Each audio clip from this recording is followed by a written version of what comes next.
When the 71 war broke out, I was posted in J&K. I was a second lieutenant then, as were most of my army friends. It was a short, intense war, but it left thousands killed and wounded.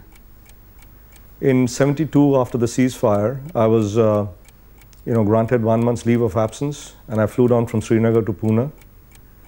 It was great to be home with parents, brothers, sisters, and friends.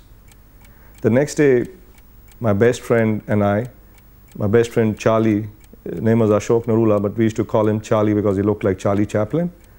We went down to Pune to Latif's, and Latif's was the most happening joint at that time in Pune.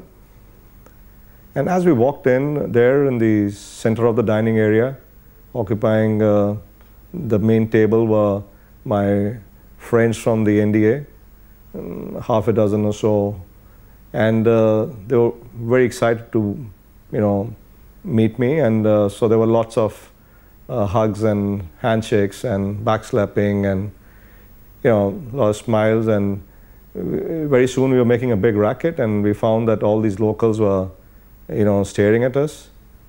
And then Charlie and I found that the whole ground floor was jam-packed, and so we walked up to the mezzanine floor, and Latif said, great music, dim, soft lighting, and a very rich ambience, quite a big change from the snowbound trenches of J&K.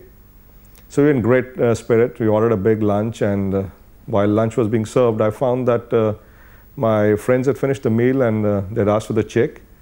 Soon the check arrived, and they had sort of paid up, and then what I saw, it sort of gives me goose flesh even today. Because I found that these waiters were all bringing crutches, and these friends of mine, they had all become battle casualties. Each one of them had lost a limb, and they were in Pune, in the artificial limb center for treatment. The artificial limb center was just a stone's throw from Latif's in Pune. And I saw these guys, all, very young, in their early 20s, handsome as ever, and I realized, what a big blow it was. So what do you do when, this happens? I suddenly found that Banot from the Gurkha regiment, a friend of mine, he was sort of waving back with a very somber grin on his face. I returned the grin, and but I'm not too sure I played my part too well. What does a soldier do, when you're dealt a big blow like that? I suppose if it happens in the line of duty, you take it in the service before self, spirit. I guess there's no other choice.